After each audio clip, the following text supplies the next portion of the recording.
सरकार जो है अगर आप लोगों को वापस भेजती है तो जाने को तैयार है, जाएंगे आप? नहीं, जाने की तैयार नहीं। हम लोग कैसे लिए जाओगे अभी? आप कितने साल से रह रही हैं यहाँ पर? यहाँ से ना 8 साल हो गए। 8 साल। 8 साल से रह रही हैं, क्या जाएंगी आप वहाँ पर वापस? नहीं जाके मेरे देश में तो पर लड़ाई हो गया, कहाँ जाएगी। Namaste मेरे दोस्तों, hope everyone is doing well. Few days ago, one of my subscribers put light on the issue of the Rohingya Muslims via a comment he made on one of my videos. He wrote of his experience that Rohingya Muslims are making the holy places dirty near the river Ganga and Banaras. If you don't know the story, Rohingya Muslims were kicked out of Myanmar due to the fact that they were doing some illegal activities and becoming radicalized. So this topic has become very serious and an issue that the Indian government should address and take care of by deporting these people. So let's go ahead and take a look at some of the videos on what the Indian government thinks about this issue, what they plan on doing about it, and how this happened in the first place. India has warned Myanmar that Rohingya Muslims are being radicalized by Pakistani extremist elements. This is a security risk for Myanmar and India. Here's a report.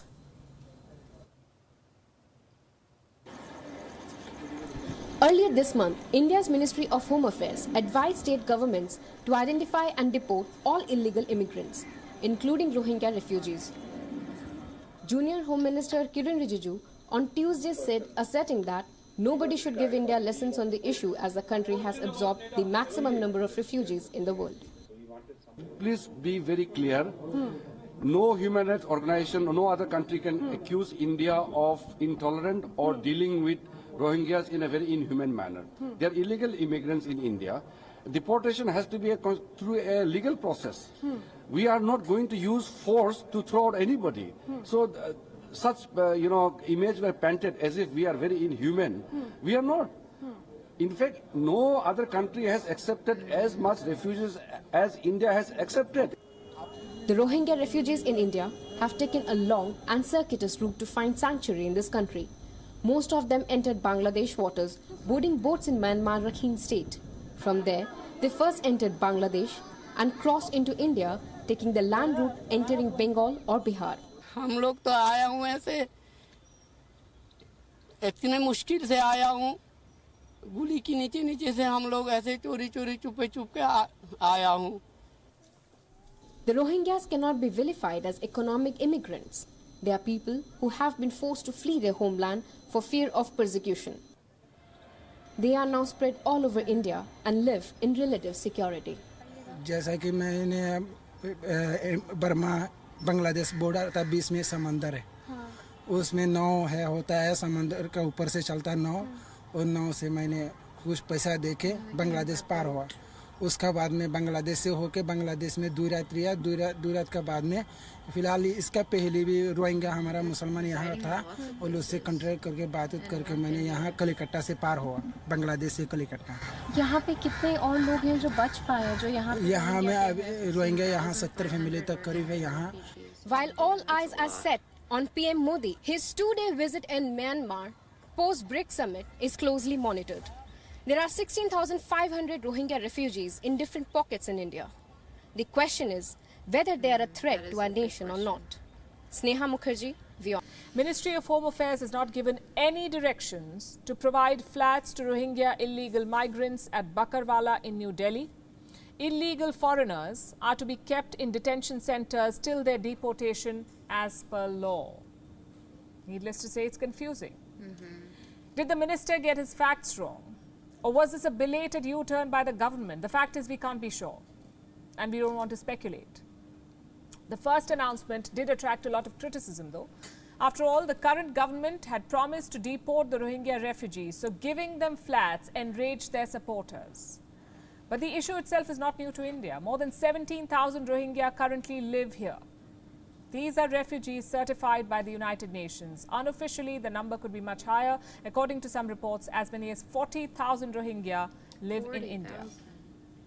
The question is, what must India do with them? Resettle them in India? or deport them back to Myanmar.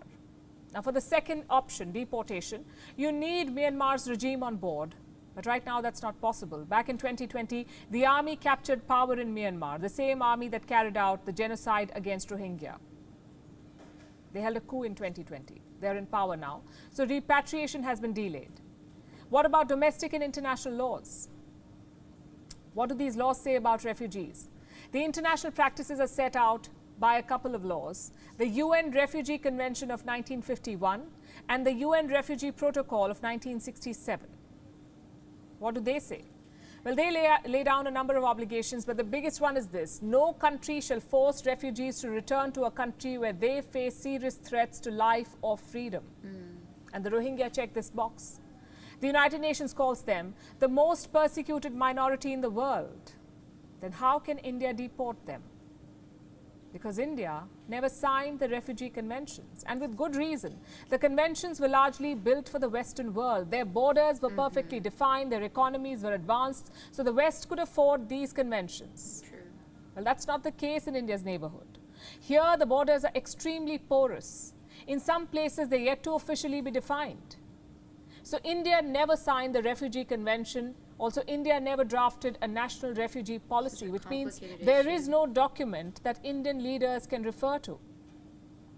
There are no laws that the judiciary can uphold in India. The whole thing is based on the government in charge, the government of the day. I'll give you some examples. Last year, there was an attempt to block the deportation of Rohingya. The matter was heard by the Supreme Court of India. The court sided with the government and refused to stay the deportation. This year, the court went a step further. Let me quote from what the Chief Justice said. Why do the courts have to deal with all issues? These are political issues. These must be taken up with the government. If we have to take up all PILs, why is an elected government there? Why are the Lok Sabha and the Rajya Sabha there? Well, he's got a point. Refugees are a political issue. They must be dealt with by elected leaders. As for courts and laws, they must be like checks, guidelines for our politicians to follow, which brings us to India's track record. Even without these guidelines, India has actually done quite well. The world's most famous political refugee lives in India, the Dalai Lama. But maybe it's time to institutionalize that policy, define who is a refugee and who is a migrant, spell out specific rights for them, where they can live, what amenities they can get. All of this must be formalized because India's refugee problem is not going away. We're surrounded by porous borders and unstable regimes. Any official policy could prevent mix-ups like today's. So how does this bring India into the picture? The concerns raised by Bangladesh matter to India, and very much so. Nearly 40,000 Rohingyas are in India as we speak. And these are official estimates from 2017. At best, these are conservative estimates. Of these 40,000 people, only 16-odd thousand are registered with the United Nations Refugee Agency. The others are illegal immigrants. The debate over their future has raged on in India. In fact, there is a petition before the Supreme Court on their refugee status. The question before India's top court is this: are illegal immigrants refugees? The government of India says they're not.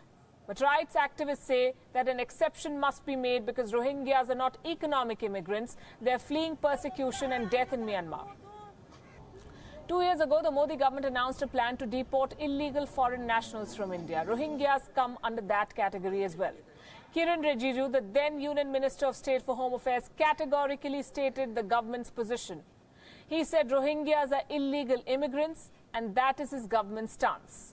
Now, Rohingyas in India are concentrated in the states of Jammu and Kashmir, Telangana, Haryana, Uttar Pradesh, Delhi and Rajasthan. I don't understand why they don't go somewhere else that better matches their And this is about the refugees, the immigrants who came after 2015. Several Rohingya families are scattered across other states as well, and some of them have been here since the 2012 Rakhine state riots.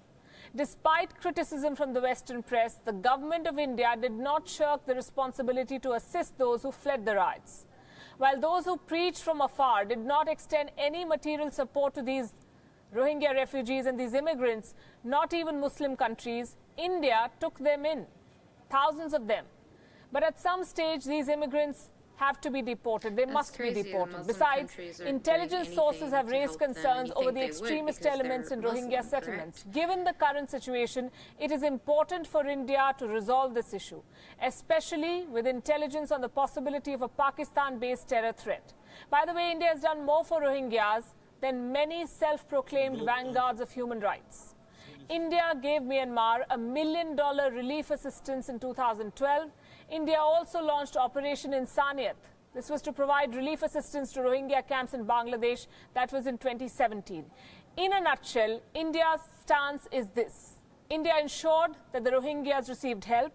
India balanced ties between Bangladesh and Myanmar, who are both strategically important neighbors. And India realizes that the Rohingya crisis is not India's problem to solve. A brief look at India's foreign policy shows that this current stance ensures policy continuity. India has always created disincentives for immigrants to stay permanently.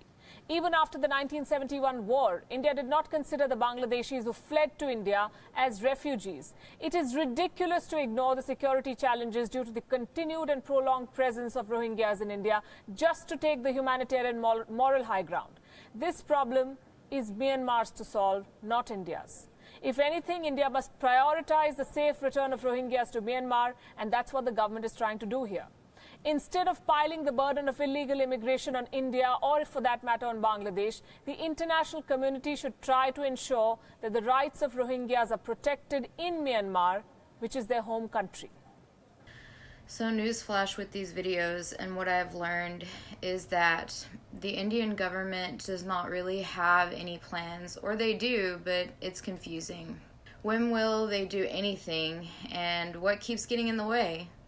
This is a very bad situation, and I understand that the Indian government is a very humanitarian one, and one that really wants to help the world, but in this case, the cost is just too high. If Muslim countries are not willing to help and take some of the burden of these people, then what does that say about Muslims? Aren't they supposed to be there for their own? Why is India forced to be in this situation when no other countries, especially Muslim ones, cannot step up to the plate and will not come to their aid for any reason? So, let me get this straight. If India is not safe for Muslims, then why are they continuing to cross the border? Why not go back to Myanmar or find another country that is safer in the area for them? Democracies cannot cater to everyone, especially those that do not even believe in India as a system of government and want to have Sharia law. If Buddhists, which are part of one of the most peaceful religions on earth, do not want the Rohingya Muslims, then who will want them? I'm struggling as a Westerner to really understand this. When people have no understanding of India and are unable to live in harmony with Buddhists and possibly make a life in India, it would be completely naive of me to not think that since India is a country of liberty, that they would not have other motives in mind, which is why they are in India in the first place. There are other countries near Myanmar that the Rohingya Muslims would feel more at peace living in, like Bangladesh, Afghanistan, or even Pakistan. So this leaves me questioning their motives, and the whole world should be questioning this too. It is already too late for some countries like Sweden and France who took too many radical Muslims in and are now paying the price. Okay guys, well that's it for now. If you have any other topics of discussion you would like me to take a look at, or if you have any experience you would like to share, please leave a comment below. And for those that are new, never forget to subscribe and share my content with your friends. See you in the next video. Ram Ram. How many refugees has Poland taken? 0. And you're proud of that? If you are asking me, if you are asking me about Muslims illegal immigration, none, not even one will come to Poland. Not even one if it's illegal.